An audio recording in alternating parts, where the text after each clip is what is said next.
खून की प्यास पार्ट 2। और उसके बाद वो जंगल एक बार फिर से सुमन की चीखों से गूंज उठा।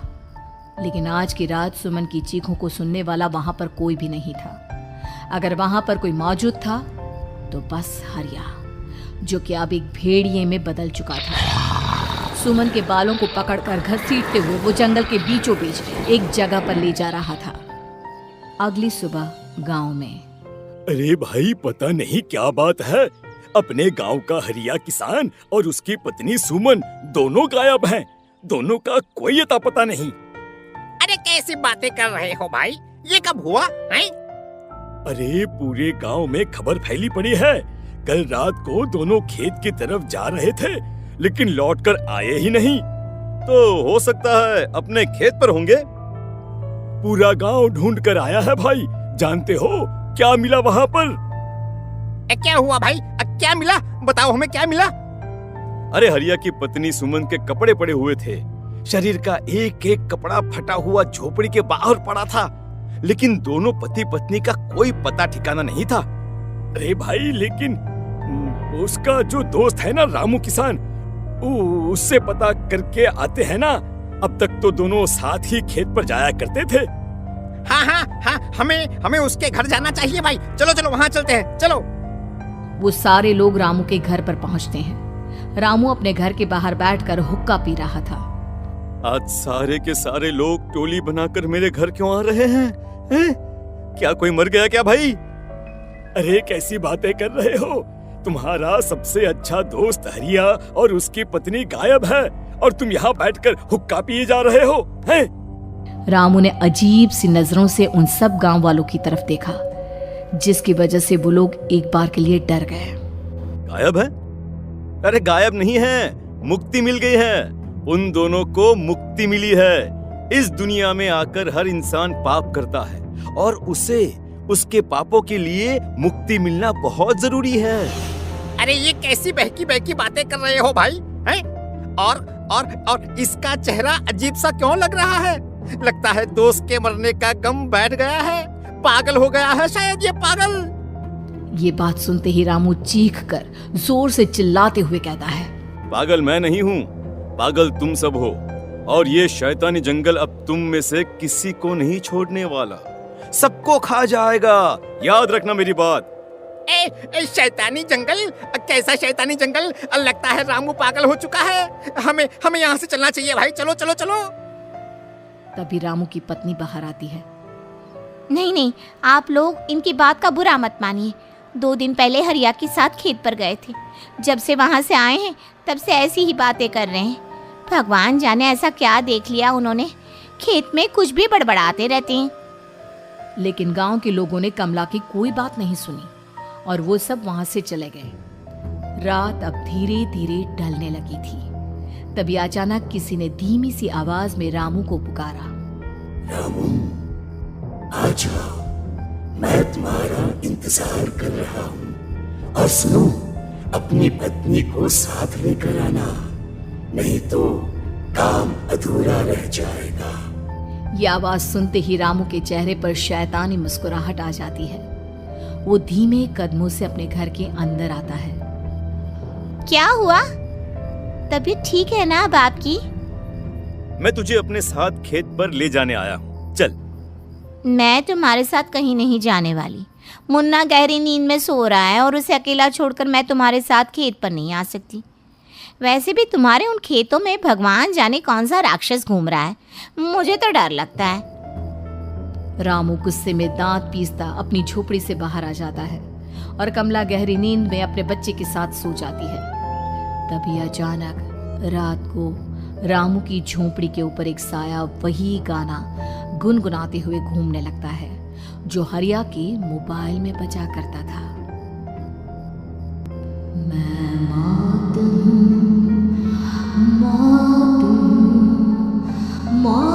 जो पसरी है चारों ओर, जो आएगी कहीं से निगल जाएगी सबको। मैं मौत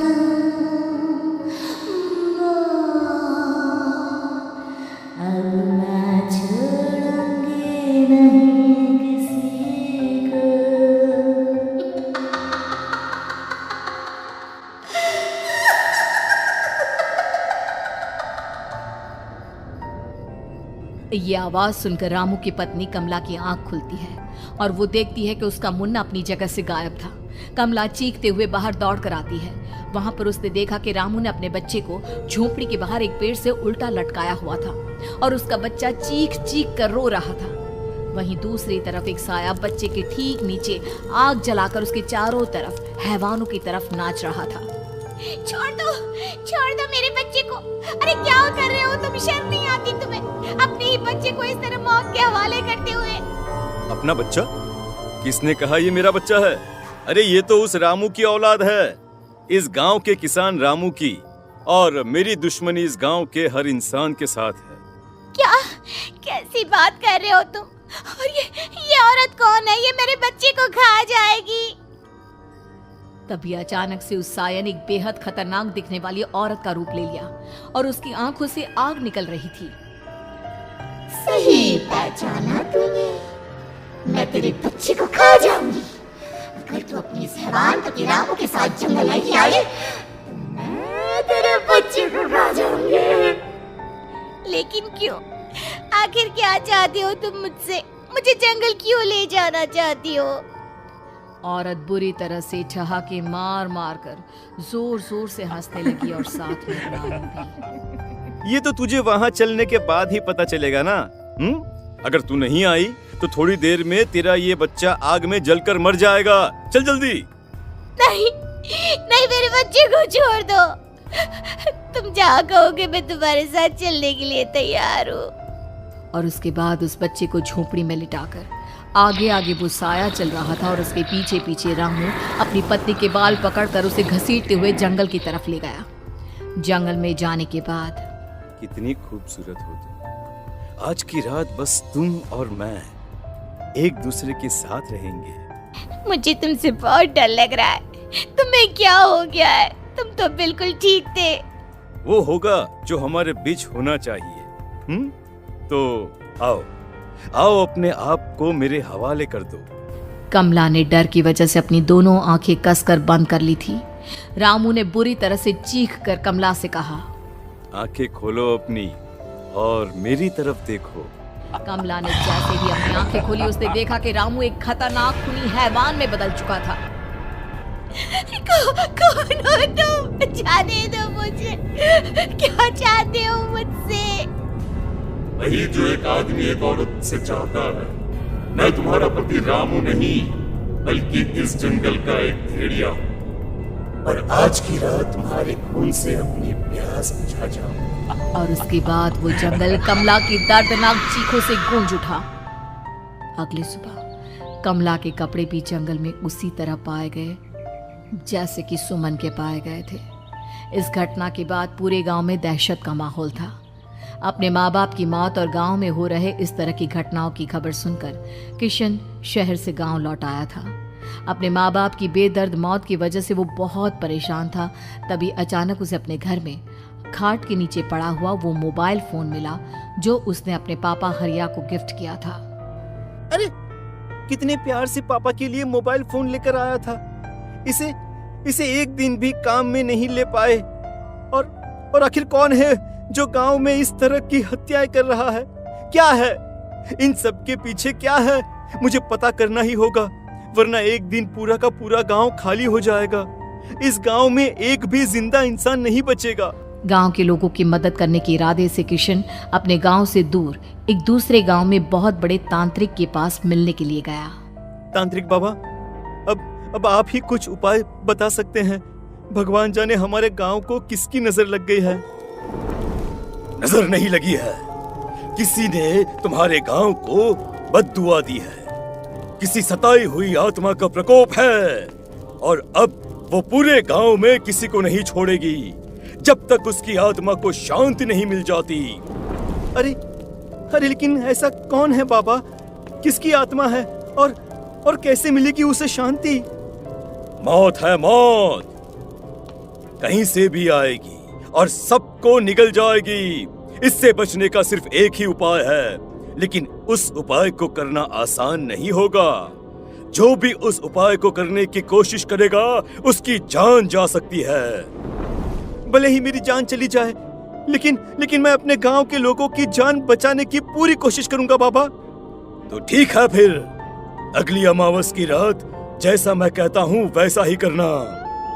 अमावस की रात तांत्रिक के बताए अनुसार किशन अपने साथ केरोसिन लेकर जंगल की तरफ चल पड़ा। उसके हाथ में देवी के मंदिर का सिंदूर भी था। किशन जंगल के बीचों बीच पहुंचा। ये देखकर उसकी आंखें फटी की फटी रह गई। वहां एक उबलते पानी का तालाब था और कई लोगों की लाश लटक रही थी। किशन के माँ बाप की लाश भी वहीं थी। माँ, बापू, क्या हो गया? ये क्या हो गया? तभी वहां पर एक औरत और आदमी आते हैं। उन्हें देखकर किशन चौंक जाता है। गोपाल काका, आपकी तो 5 साल पहले मौत हो गई थी। और निर्मला काकी, आप? हाँ, मौत तो हो गई थी, लेकिन तुम ये नहीं जानते कि हमारी मौत कैसे हुई थी। क्या कहना चाहते हैं आप? कुछ नहीं, बस ये जान लो कि अब इस गांव में कोई जिंदा नहीं बचेगा। लेकिन क्यों काकी? क्योंकि 5 साल पहले इन गांव वालों ने मुझे डायन बताकर पत्थर मार मार के मार डाला। मेरी कोई गलती नहीं थी। गांव का एक बच्चा क्या लापता हुआ, सारा इल्जाम मेरी पत्नी पे डाल दिया। और जब मैंने निर्मला की जान बचाने की कोशिश की तो मुझे भी मार डाला। आपके साथ ये बहुत गलत हुआ काकी, लेकिन आप जो कर रहे हैं वो भी सही नहीं है ना? तुम यहाँ से चले जाओ, वरना तुम भी नहीं बचोगे। हमारी आत्मा पिछले 5 साल से मुक्ति के लिए भटक रही है। चले जाओ यहाँ से। मौका देखकर किशन सिंदूर उन दोनों के ऊपर डाल देता है। उनका शरीर जलने लगता है और वो भयानक तरीके से चिल्लाने लगते हैं। अगले ही पल किशन उनके ऊपर केरोसिन डाल देता है और वो दोनों जल जाते हैं। किशन अपने माँ बाप और दूसरी लाशों का अंतिम संस्कार करवाता है और अपने घर लौट आता है। लेकिन वो अभी भी इस बात से अनजान है कि मोबाइल अभी भी बज रहा था। मैं मौत हूँ।